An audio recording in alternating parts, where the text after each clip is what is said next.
حضور نے ایک موقع پر حضرت علی سے فرمایا تھا کہ دنیا کا بدبخت ترین انسان کون ہے؟ تو کہا کہ حضور آپ ارشاد فرمایا کہ حضرت صالح کی اونٹنی کا جو کاٹنے والا تھا وہ بدبخت ترین تھا، اور اب بعد میں سب سے بدبخت وہ ہوگا جو تم پر وار کرے گا اور تمہارے سر کے خون سے داڑھی تر ہو جائے گی۔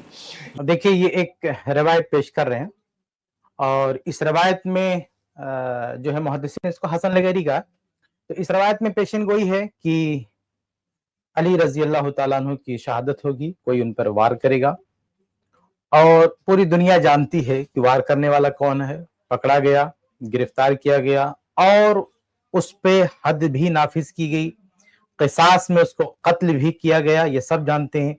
لیکن ان صاحب کو دیکھو کہ یہ جو حدیث ہے جو فٹ ہو رہی ہے، جو جس نے علی رضی اللہ تعالیٰ عنہ کا جو قاتل تھا باقاعدہ گرفتار ہوا، اس کو سزا ملی گی، اس پہ فٹ کرنے کے بجائے اس کو لے جا کے کہاں فٹ کرنا چاہتے ہیں، ذرا دیکھیے اس کو۔ فرمایا تھا ظاہر ہے کہ صفین میں جو جنگ کرنے والے تھے وہ علی کے قاتل تھے، ان کی ساری دوڑ دھوپ یہ تھی۔ سنا آپ نے؟ کہتے ہیں کہ صفین میں جو جنگ کرنے والے تھے وہ علی کے قاتل تھے۔ کون؟ معاویہ رضی اللہ تعالیٰ عنہ۔ اللہ کے بندے تھوڑا سا پڑھ لو تاریخ کہ علی رضی اللہ تعالیٰ عنہ کا قاتل معاویہ رضی اللہ عنہ کے گروہ کا کوئی فرد نہیں ہے۔ پوری دنیا جانتی ہے، بچہ بچہ جانتا ہے کہ وہ عبد الرحمن جس شخص نے قتل کیا تھا وہ خود صفین میں علی رضی اللہ تعالیٰ عنہ کے ساتھ تھا، وہ انہی کے گروہ کا تھا قاتل، انہی کی جماعت کا تھا، اور آپ پتہ نہیں کون سی منطق لے کر آئے ہیں کہ اس کو لے جا رہے ہیں اہل شام کی طرف اور معاویہ رضی اللہ تعالیٰ عنہ کی طرف، اور حدیث کو وہاں لے جا کے فٹ کر رہے ہیں، صفین کا حوالہ دے رہے ہیں کہ وہ لوگ علی رضی اللہ تعالیٰ عنہ کے قاتل ہیں۔ صفین کا حوالہ دے رہے ہیں، صفین میں کس کو؟ اہل شام کو، جبکہ جس بندے نے قتل کیا ہے وہ بدنصیب، وہ بدبخت خود جو ہے علی رضی اللہ تعالیٰ عنہ کے ساتھ تھا، ان کا حمایتی تھا، لیکن بعد میں وہ خارجی بن گیا اور اس نے علی رضی اللہ تعالیٰ عنہ کو قتل کر دیا، اللہ کی لعنت ہو اس پہ۔ تو اس شخص کا نام لینے کے بجائے جو اصل قاتل ہے، یہ عجیب بات ہے، ان لوگوں کا پتہ نہیں، یہ جتنا بھی رافضی ٹولہ ہے اس کو پورا دن کے اجالے میں، سورج کے اجالے میں اس کو نظر نہیں آتا کہ قاتل کون ہے۔ قاتل مینشن ہے، پوری امت کا اتفاق ہے کہ یہ شخص قاتل ہے، اس کو سزا بھی ہو چکی ہے، اس کے باوجود بھی کسی اور کو قاتل بنا کے لا کے یہاں پہ پیش کر۔ یہ رافضیت کی دنیا ہے۔ بتائیے، عثمان رضی اللہ تعالیٰ عنہ کی شہادت ہوتی ہے، قاتل معلوم ہے کون ہے، اور اس کا الزام صحابہ کرام پہ معاذ اللہ۔ علی رضی اللہ تعالیٰ عنہ کی شہادت ہوتی ہے، قاتل معلوم ہے، الزام معاویہ رضی اللہ تعالیٰ عنہ پہ۔ اسی طرح سے حسن رضی اللہ تعالیٰ عنہ، حسین رضی اللہ عنہ، یہ جتنی بھی شہادتیں ہو رہی سب کا الزام لے جائے گا، بنوائیے پہ ڈال دو آپ۔ جبکہ جو قاتلین ہیں وہ خود وہ لوگ ہیں جو حمایت کا دم بھرتے تھے، جھوٹا دعویٰ کرتے تھے کہ ہم علی رضی اللہ تعالیٰ عنہ کے ساتھی ہیں، ساتھی کا دعویٰ کیا کہ انہی لوگوں نے قتل کیا، اور آپ اہل شام کے بارے میں بات کر رہے ہو۔ دیکھیں آگے کیا فرماتے ہیں کہ علی کو قتل کر دے، حسن کو قتل کر دے، حسین کو قتل کر دے، وہ ہاتھ نہیں لگے تو بڑے بڑے بدری صحابہ کو، حدیبی صحابہ کو شہید کیا گیا، زمین کو۔ دیکھو وہ ہاتھ نہیں لگے تو کس کو شہید کیا گیا؟ حدیث کیا پڑھا تھا انہوں نے شروع میں کہ علی رضی اللہ تعالی عنہ کا جو قاتل ہوگا وہ بدبخت ہوگا، وہ حدیث پیش کر کے، یعنی قاتل علی رضی اللہ عنہ سے، یعنی علی رضی اللہ عنہ کے قاتل سے نفرت دلائی، ٹھیک ہے، اچھی بات ہے۔